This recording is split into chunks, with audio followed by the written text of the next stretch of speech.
Hey, comic lovers, EMoney and the old man back with you again, coming to you a little late this week, just about a day late, because, I was working this past week. I was working, 12-hour days, didn't have time to film up until now.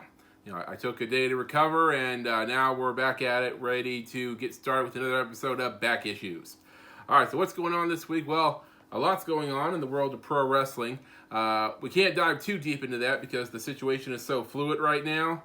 So we'll just give you a brief summary of what's going on. And also, we have stuff to talk about in HBO Max's The Last of Us coming up soon. Very soon, in fact.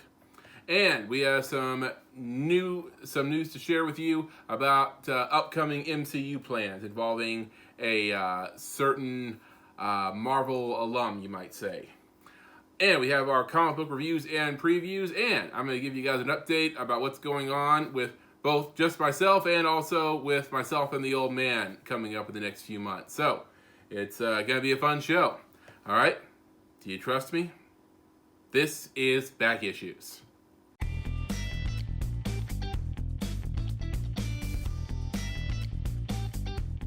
Alright, comic lovers, so before we get started today, don't forget to subscribe to our channel, turn on notifications, give us a thumbs up, and if you like, leave us a comment. Our 2023 resolution is to get up to 1,000 subscribers, so you can help us achieve that by subscribing right now. It hasn't moved yet this month. Well, I've seen a few notifications that people have subscribed, so maybe people are unsubscribing and then more people are subscribing. I don't know, but I don't like it. So you guys need to help move the needle up. Yeah, it's starting to annoy me. Yeah. Let's see where we're at right now. Oh, we went up one, 911. 911, all right, guys. So need another 89 subscribers. Who stick? One of them could be you. Should be you. If it's Subscribe. not, it needs to be you. Right. Okay. So some quick stories, real fast. First of all, a lot of stuff going on in WWE right now. I know we don't usually cover wrestling news, but because it's entertainment, and because the story is so big, it's sort of transcending news genres right now. So the deal is that, the story is that WWE is up for sale. Vince has returned as chairman of the board. It's been up for sale for a while. Right. But Vince has returned to chairman of the board to, I guess, some people's delight, shareholders' delight, and to the detriment of a lot of other people. As of right now, Triple H is still head of creative, which, in the end, I think that's all the fans really care about. Because no, I care about more than that. Okay. Well, what people are saying right now is that Vince has sold the company to the Saudi Arabians, which is actually last report. And because of this situation is so fluid right now, this could change from the time we filmed this to the time we posted on YouTube. But the story as of right now is that he has not sold to the Saudis, and they're still in negotiations, and the whole thing about them selling has been just, the internet rumor mill. So, it's an investment group. Right. So it's not like just a company. It's probably multiple companies. Mm-hmm. But my biggest concern is, of course, it'd be the same with any new owner. Mm-hmm. What are you going to change? Right. If the Saudis do in fact buy, what else is going to happen? Are they going to move the majority of shows over to Saudi Arabia? That would be disastrous. Right. Because a lot of those wrestlers ain't going to go for that. What's going to happen to the women's division? Another thing to worry about. Are a lot of wrestlers going to walk out if this deal goes through? Well, a lot of them are under contract. I don't know if they can walk out. I imagine Sasha and Naomi were under contract, and they walked out for unrelated reasons, but still. Also, you have to think about how the fans are going to perceive this. Is the show is the brand even going to be recognizable in 5 years if the Saudis take over? We don't know. So AEW. yeah, AEW. I I can't help but feel like if the deal does go through, AEW will be well on its way to becoming the #1 wrestling group. And the first thing that comes to my mind is what happens to Cody. That too. I mean, I would have high expectations. A lot of optimism for Cody. Once he comes back from injury, but not if his only option is to go to AEW. That they're probably not going to be too happy to take him back. No. So, a related story is that Stephanie McMahon has stepped down as co-CEO of WWE in light of this all these developments, Vince coming back, and the pending deal with the Saudis, or possibly with another group. Like I said, it's not official yet. Also, Vince's return caused 2 board members to resign. So you can see a lot of people aren't really happy about this. So with Stephanie resigning, is Triple H going to stay on as head of creative? I mean, I hope so. I mean, I think things have gone really well with Triple H in charge so far. Slightly better, yes. Yeah.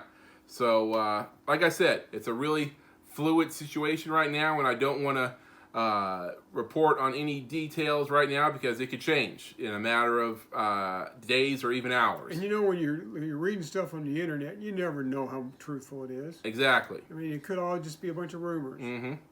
So, we'll stay tuned for further developments, and we'll probably have a whole new story to share with you about this next week.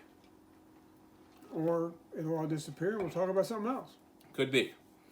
All right, so next story. I don't want to spend too much time on it because it's like, on the one hand, I'm happy for him. The other hand, it kind of makes me mad. But here it goes.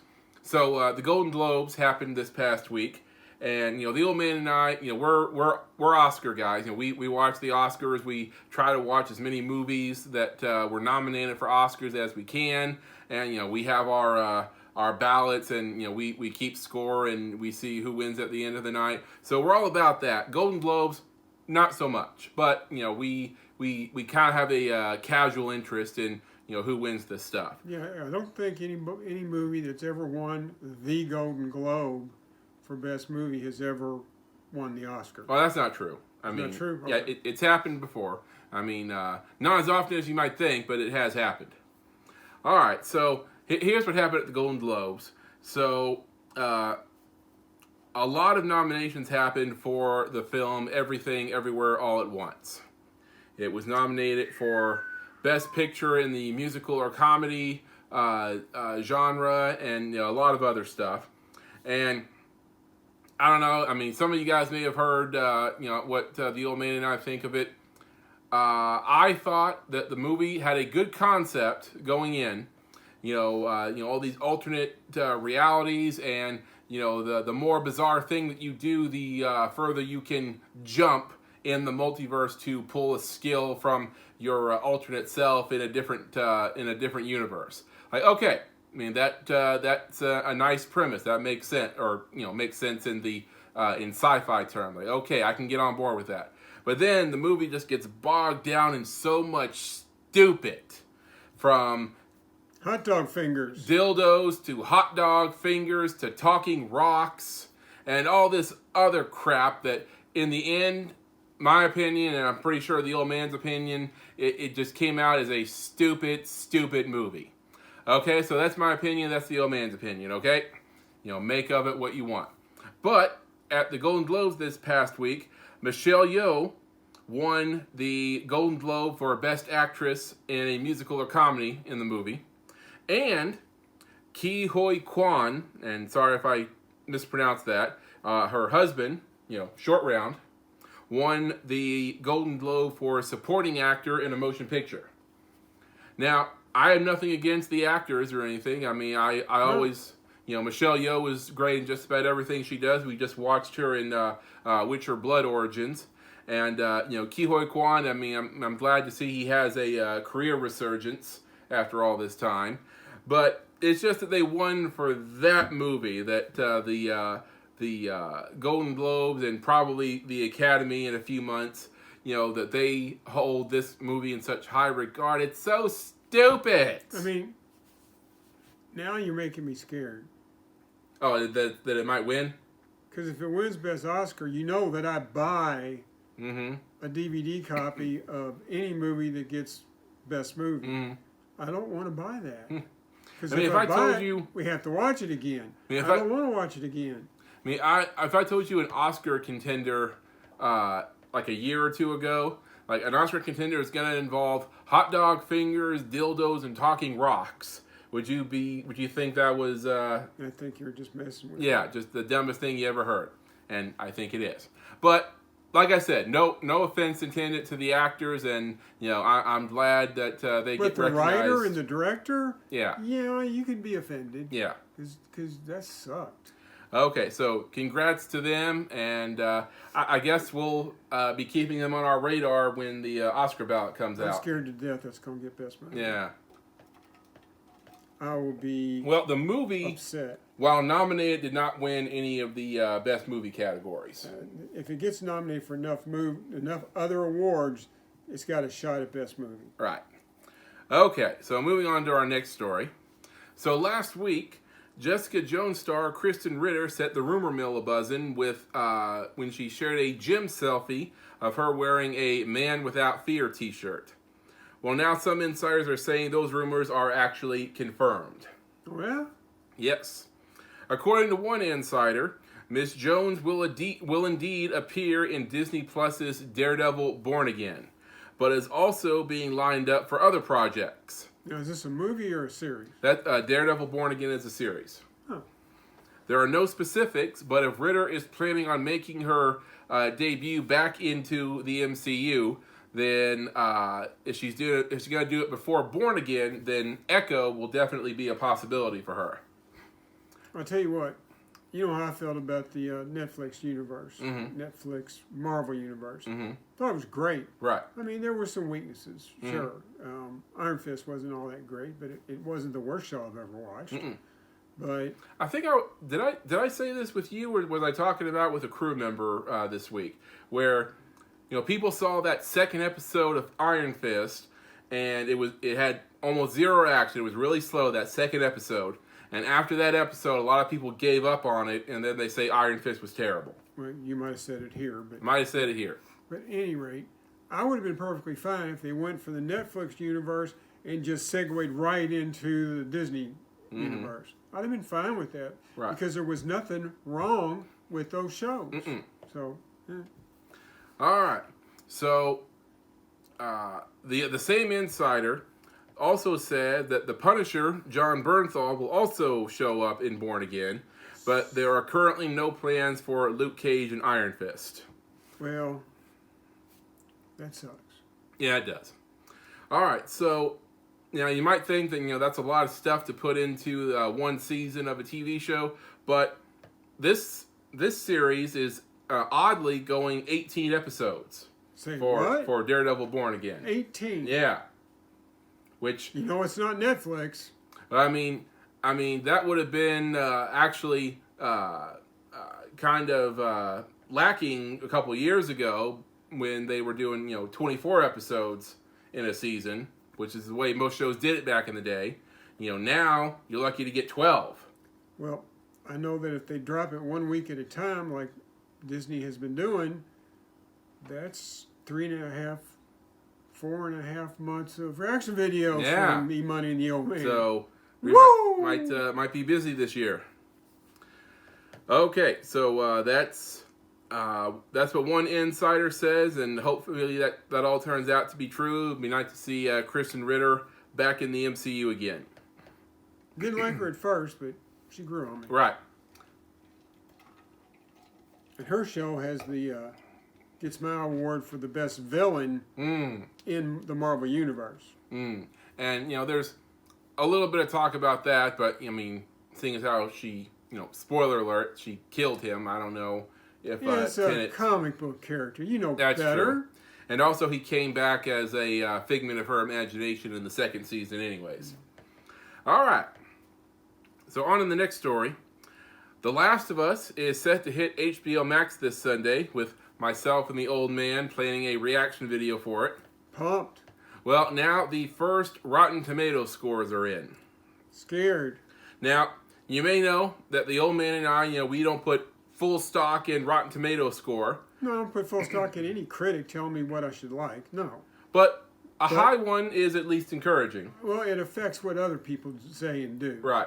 And if Rotten Tomato blasted, you're like, I mean, for example, good. I mean, Rotten Tomatoes was saying how great Everything Everywhere All at Once was, and well, then kiss my wrinkly old ass. And the funny thing is, old man, is we're a minority even among regular movie fans, because everyone else seems to love that movie, and the old man and I were over here like, what's wrong with everyone? I need to take a few minutes to explain to him what stupid is. Terrible. Excuse me. Nope. So, as of right now, excuse me. You might want to clear that up. Yeah. As of right now, The Last of Us. You haven't cleared it up yet. Clear that up. Come on. Okay. You sound like a frog, and not the frog of thunder either. You sound just like a toad. Okay. I think I got it. All right. As of right now, The Last of Us sits at a 97% rating with a total of 60 critic scores. You still haven't cleared it up. I know. You sound terrible. All right, so let me see if I can get this going here. Well, oh man, you actually read that. Starts right there. Here? Yeah. One critic says, retaining the most addictive aspects of its beloved source material while digging deeper into the story, The Last of Us is binge-worthy TV that ranks among the all-time greatest video game adaptations. Now, the old man doesn't play a lot of video games. I have in my past, but my hand coordination is shot. But I did watch you play the game quite a bit. I thought it was great. Yeah. Can we keep going? Yeah, and this is what another critic had to say. Well, another one says, Pedro Pascal and Bella Ramsey are incredible in The Last of Us. In an unmissable, perfect adaptation of the hit video game series that manages to do the Naughty Dog title justice. I guess that's a production company. Yes. All while expanding this world in thrilling new ways. There you go. I'm stoked. Right. So, it did briefly sit at 100%, but then like two critics had something negative to say, so then they brought it down to 97%. So, Well, but everyone else, has nothing but nice things to say. I have not looked forward to doing a reaction video for a show this much since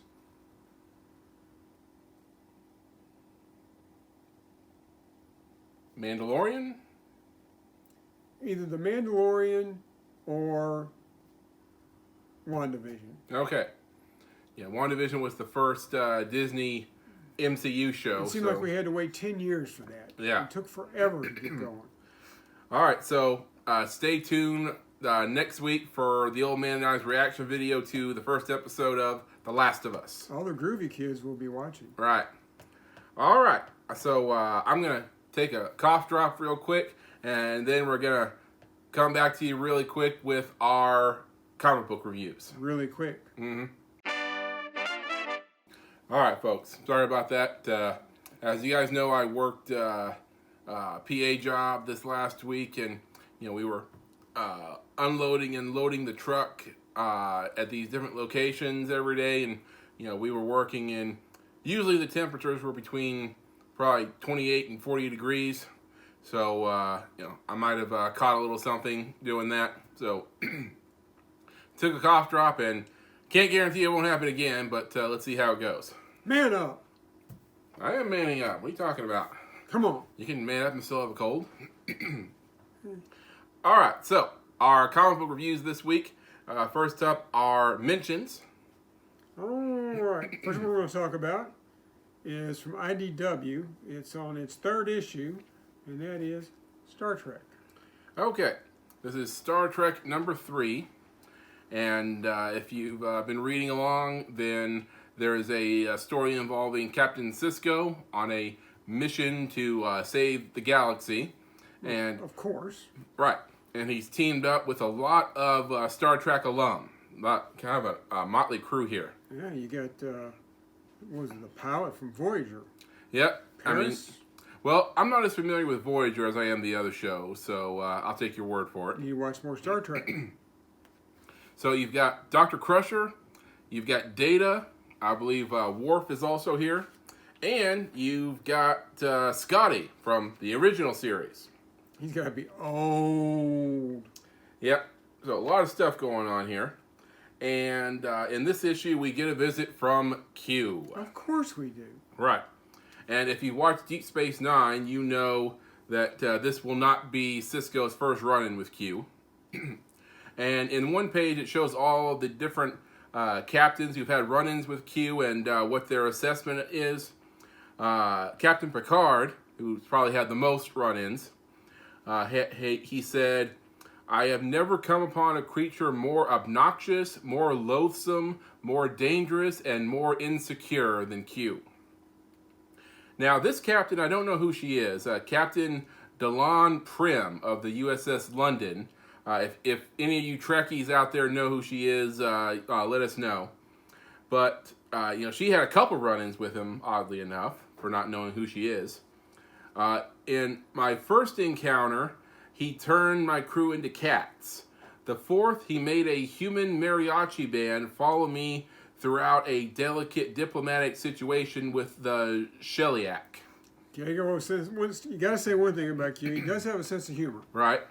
And Captain Janeway, she reports that I've seen him at his weakest, and my takeaway remains that the Q Continuum are less malicious tricksters than very lonely, very powerful children. And Captain Sisko's one entry, Q came to Deep Space Nine today. I put my fist through his face. Now, hopefully Sisko's reports are a little more detailed than that most days. Hopefully he just had... if that's what happened, that's what happened. He just had a bad day that day. Also in this story, you guys remember in the first issue I told you how great I thought the artwork was and how the artist got the likeness of the characters down so well.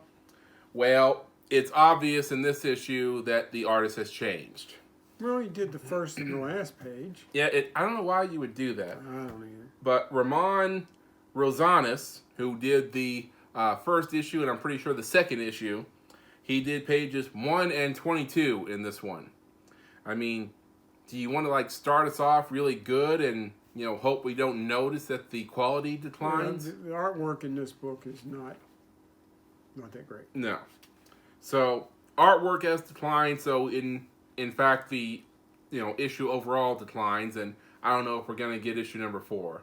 So Star Trek number 3 ends up with 3 shields out of 5. All right. Next up, we have Alex Ross cover. Fantastic Four, number 3. Now, if you've been reading this series with us, you know that these issues so far, you have not seen the FF fully reunited yet, and that we're following 1 or 2 characters. Well, we know something bad happened. Right. And then they kind of scattered. Right. So, I'd like to know what that thing was. So, in this issue, Johnny is on the lam, and he's got himself a secret identity, and he has got himself a job in a retail store. Think of it like a knockoff Best Buy. And the owner of the store is, practicing some pretty shady business practices. Not paying his employees overtime and not paying other wages, and he's just doing some sleazy stuff. So Johnny decides that Human Torch will pay him a visit and try to talk some sense into him. Well, apparently this guy's had a run-in with the Human Torch in the past, and the guy's had a lot of time to think, and he figures that the Human Torch is one of those guys who doesn't hurt people, and he's not going to use his fire to burn them. And Johnny has really precise control of his flames. He can I forgot how they described it, but as a human being, you can't go up to Johnny and touch him and burn yourself. Right. He won't let that happen. Right. So, the guy figures, he's just a punk with flames, and take the flames away, he's just a punk. So the guy does a pretty good job of humiliating Johnny, and that says, "You're nothing but a joke." Well, Johnny, after being schooled, he has to get a little creative on how to take this guy down. Which, I know, Johnny, he's got his flame, but you would think he would be a fairly proficient fighter. Yeah, he always uses his flight and flame powers. I mean, you look at, Harry Dresden from the Dresden Files. I mean, he's a powerful sorcerer, but he's not a type of guy who puts all his eggs in one basket. And, he has other ways of defending himself. He's got sorcery, he's got his gun, he's got his friends, and also he's a pretty proficient hand-to-hand fighter. He's also got that big stick. Right. Which, on top of also using spells, he can, crack some heads with it if he has to. Now, who's the author of that? Butcher or something? Butcher? Yes, Jim Butcher. All right. Y'all need to read the Dresden Files by Jim Butcher. Right. So, it's nice that, Johnny's using his head a little bit in this issue. So, Fantastic Four number 3 ends up with 3.5. 3.5 out of 5.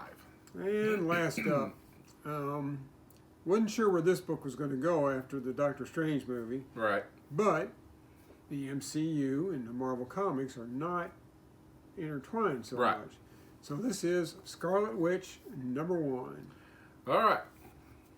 So in this issue, Wanda, on top of using her, Scarlet Witch responsibilities, she's also taken to running a emporium. It's, part spell shop, part old bookstore, part apothecary, I guess you would call it. It's a place you would go if you wanted some crystals to make you feel better. Mm-hmm. Only in this store they might actually work. Yeah. So, also, interesting thing about this is she has this thing in the shop called the Last Door. It's part seeking spell, part portal. It finds those at their lowest, those with nowhere to turn, and brings them here. So, sort of an interesting concept. I kind of thought of it as,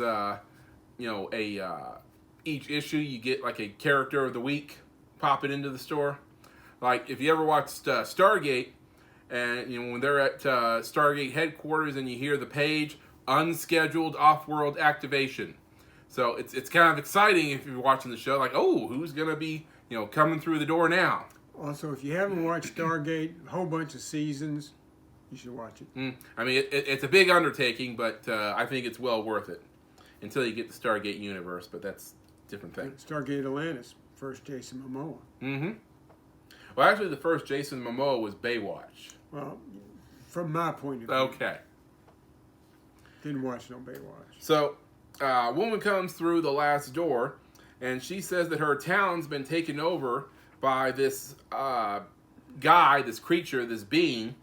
And it's like he starts talking, and it's like everyone who listens to him in the town, which is just about everybody, just totally buys into what he's saying. But it's like a really charismatic, persuasive politician, like times 10. And he's just kind of taken over the town. I mean, think of him like a slightly less persuasive Purple Man. Hey, we got the Purple Man twice into this episode. Right? Didn't name him when we were talking about the Jessica Jones show. Mm-hmm. But that's who we were talking about. Yeah. So, David Tennant. Yes. So he's managed to take over this entire town and fool everybody except this woman somehow. So Wanda takes it upon herself to go to town and figure out what all this is about. And in doing so, she runs into a old foe of hers. So interesting concept. I like the Last Door idea. Like I said, character of the week. Scarlet Witch number 1 ends up with 3.5. 3.5 out of 5. All right, those are our mentions for this week. Now, on to our top 3. Ooh, top 3. We had this is a really good group this week. Mm-hmm. We'll start with number 3, which would be From my old pal Peter David, one of my favorite all-time writers, we've got Joe Fixit, #1. Okay. So in this issue, Peter Parker is in Vegas, and he was there to help promote one of his photography books. And he's just about to start heading home when he comes across none other than Wilson Fisk in the airport. Kingpin. Right. And, you know, of course, Peter knows that if Wilson Fisk is in Vegas, he's going to be up to no good. If he's anywhere, he's up to no good. Where could he possibly be where he's not up to no good? The beach, maybe? No, he's still trying to figure out how to tax the guys on the beach. So, Peter puts a spider tracer on him, which, you know, you would think Fisk would be hip to by now, but Well, he's not expected to run into Spider-Man in Vegas. Really not. All right, so we find out that Fisk is here to negotiate a deal with another mobster crime boss by the name of, I got the name here. Let's see. Mr. Berengetti. And at first he said he is going to him to discuss a mutual problem they have with another organization, but of course Fisk plans to take over his whole operation in the long term. So he gets to the guy's office and he says, you know, we got mutual concerns, the Magia, and Mr. Berengetti says, the Magia are no longer a problem. We've disposed of them. He's like, what? And like, well, actually, it was Mr. Fixit who did most of it, but they're no longer a concern, and I don't think we have any other business to discuss. Well, then, you know, Fisk gets an attitude and is like, I disagree, and smashes the guy's desk in his own office. That would make me upset. Yeah. Well, that's when Mr. Fixit makes his presence known. Hey, Joe. Yeah. Now, if you don't know, Mr. Fixit is the Hulk in gray skin, and he's not Bruce Banner, but he has, you know, full control of himself in this form. This storyline took place years ago in the regular Hulk title, where he was gray and he was pretty smart, and he went to Vegas and was kind of incognito. Nobody knew he was the Hulk, because everybody knows the Hulk's got green skin. Right. And he became a bouncer, bodyguard, Enforcer. Fixer. Yeah. Yeah. So they're just taking this story out of things that happened while he was Mr. Fixit. Now, what happens here is, you know, first Fisk's bodyguards try to point their guns at him, to which, No. that don't do no good. Then they threaten Mr. Berengetti, to which Spider-Man makes his presence known, takes care of the guns. Well, then Fixit is like, you know, this meeting's done, and Kingpin, you know, puffs up his chest and is like, the meeting's over when I say it is. And, you know, Kingpin has a really deceptive strength level. Yeah, he's not just a big fat man. Yeah, you might think that if you don't know him, but he's actually incredibly strong. And his incredible strength may, you know, work in battles with Daredevil and Spider-Man, but with Mr. Fixit, it's a totally different story. No. Yeah. So, power level does not measure up here. Not even close. So, then Mr. Fixit is like, okay, say it. And he keeps, you know, as this battle goes on, says, go ahead, say it. No? How about a little incentive? And he proceeds to tossing Kingpin all over the office. It gets so thunderous that people downstairs at the casino were like, is that an earthquake? And the funniest thing about this whole thing is, while, you know, Fixit is throwing Kingpin around like a rag doll, you know, Spider-Man's hanging upside down watching this all unfold, and he's like, this is the greatest day of my life. So, finally, Fixit gives him a chance to put him out of his misery, grabs his arm after he has him pinned to the ground and saying, say it, or I rip it off. And, you know, Kingpin, having to eat crow, just mumbles under his breath, it's over. But, you know, Mr. Fixit has to take it a step further, and he's like, now say it in French. So, you know, all that unfolds, and Mr. Berengetti, he extends his hand in friendship to Spider-Man for helping him out. Well, old Fisk, he's not one to take a defeat lying down. So he proceeds to come up with a plan to take care of Mr. Fixit. Which we don't know what that is yet. Not yet, but definitely an interesting story, and hopefully it keeps up on this momentum because I really enjoyed this one. All right, next up from Marvel. Well, hold up, score. Oh, score. Oh, yeah. After we rounded it up, it hit 4 shields. 4 shields out of 5. All right, next up. A book that's been in our top 3 first 2 issues. Here it is again. From Marvel.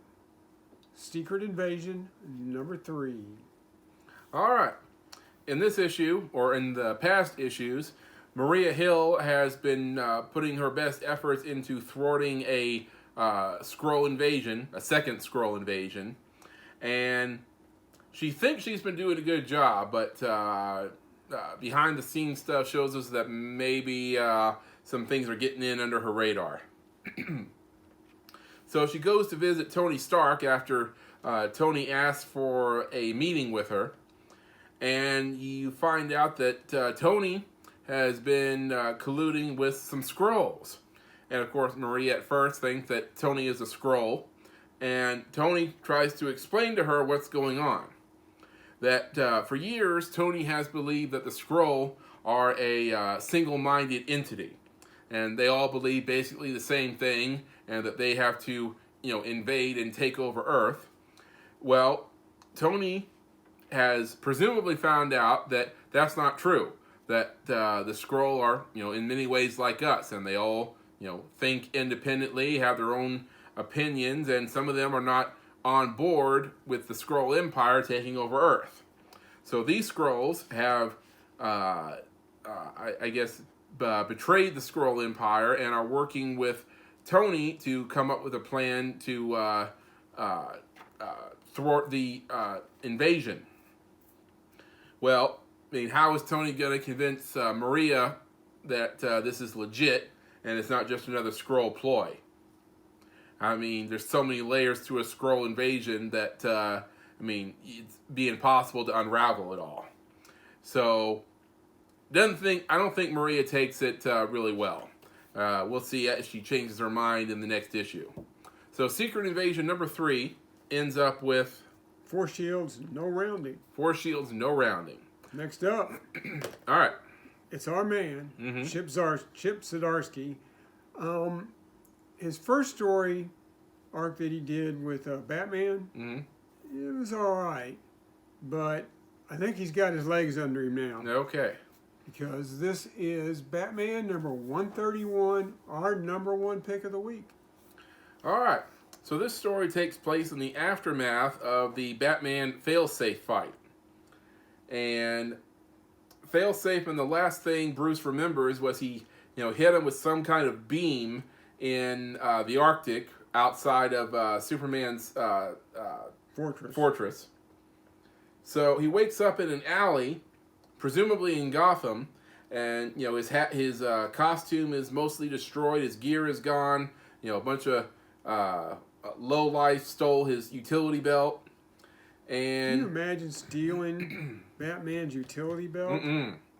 For one thing, he would come for it because he's probably got all kinds of tracking devices on it.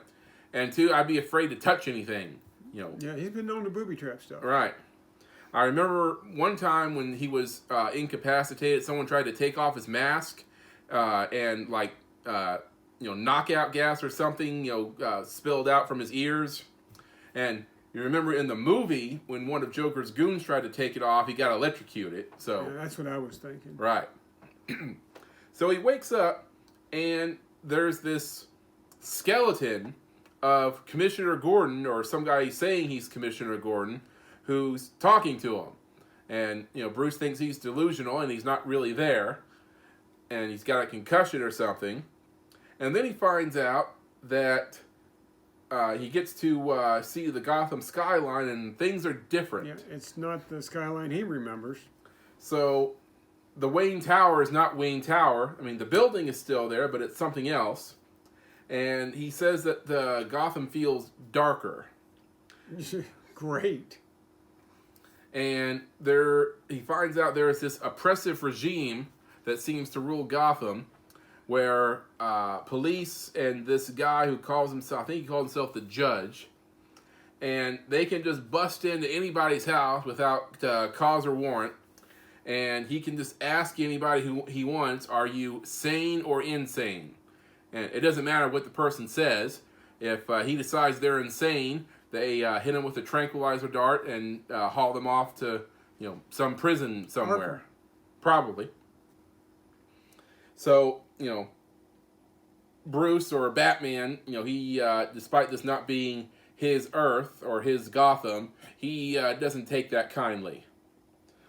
And, he's probably at 20% at best with, no tools or anything to his name. So he's not going into this with a clear head.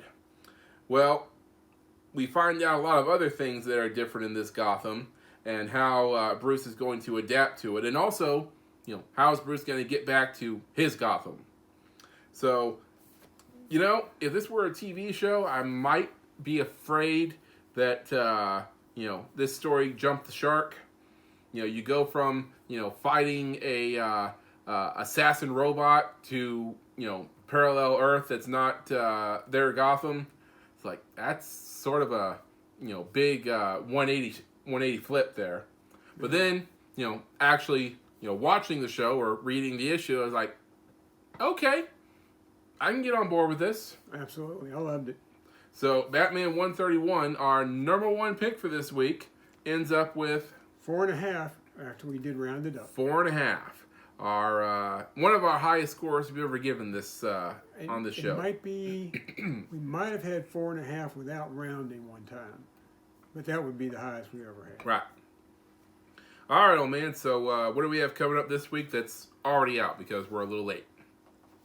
All right, so this week was Marvel Week. Of the 13 comics that we picked up, 9 of them were Marvel. So, I'm only going to name 2 of the Marvel books that I'm looking forward to. The Avengers War Across Time, which is I'm not even sure, I think it might be a miniseries. Number 1. Daredevil number 7. Daredevil's just been a good book. I think it's also a Chip Zdarsky book. Chip is busy. He's good. From Image, we have your boy the Gunslinger. Right. He's back with issue number 16. And 2 DC books. Both of them I'm looking forward to. One is Batman and the Joker, the Deadly Duo, number 3. Mm-hmm. And another is one of those universe-changing crisis kind of things. It's Lazarus Planet Alpha. So it's the introduction to the Lazarus Planet storyline. Okay. So all those available now at your local comic book shop. All right. That is our comic reviews. Now, let's wrap this up with a few announcements about what EMoney and the Old Man are up to in the next couple weeks. All right, so some announcements. What's going on with EMoney and the Old Man in the next few weeks? Do I know about all this stuff? Most of it, I think so. All right, so first up, something with me. Now that the trailer's out, I can talk to you about you guys. I want to plug a new movie that is coming soon. It's a movie of which star is a strong word, but yeah, you have a part. I'm in it, and it's have called. Any lines? I do have lines. Okay. Yeah, I think it's some fun lines too. So it's called The Zombie Movie. It is a movie created by Jason Crow and Ronnie Jonah, and it's a pretty great time. We had a lot of fun making it. And I've not seen it yet. It's not out yet. They're not done editing just yet. But supposedly it's a zombie, right? Yes, it is definitely a zombie. Okay. And it's going to be a fun time, and everyone who was involved in the project is really looking forward to it. And there's a trailer out right now, so what do you say we take a look at that trailer?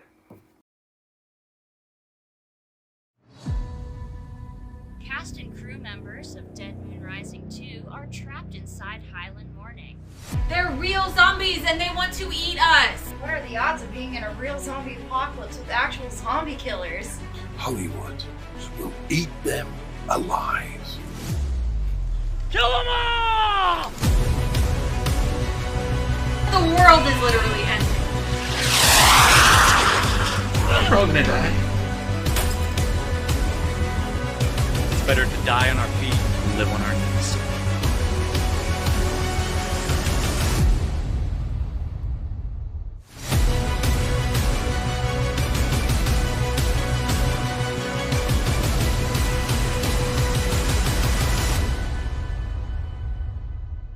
Coming to you live, I'm Grace Hayes with TZM News, and the end is pretty fucking nigh.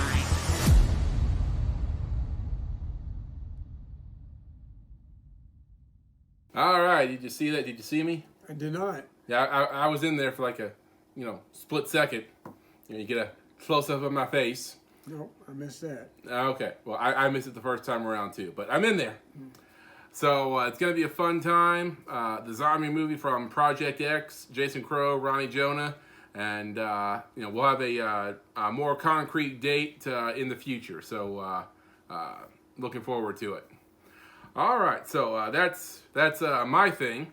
So also we have pretty sure we have a convention coming up. We haven't sent in our entry fee just yet. Yeah, it's good. There's always that chance that they're going to tell us they're booked up. Right, but that probably won't happen, and we're going to be doing that in February, like mid-February. Hang on, I'll get the right date.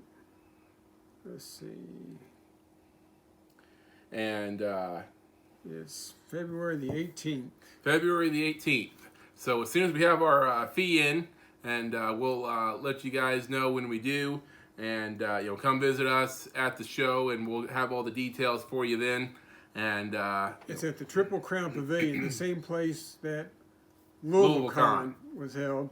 1780 Plantside Drive. right. Okay, so that's going to happen. And also, we have our Whatnot auction coming up this Sunday. And it's going to be our second auction of the year. And have a lot of great stuff for you guys. So be sure to sign up on Whatnot. And so you can bid and join us Sunday, 6 p.m. Eastern Standard Time. Also, don't forget our Last of Us reaction video.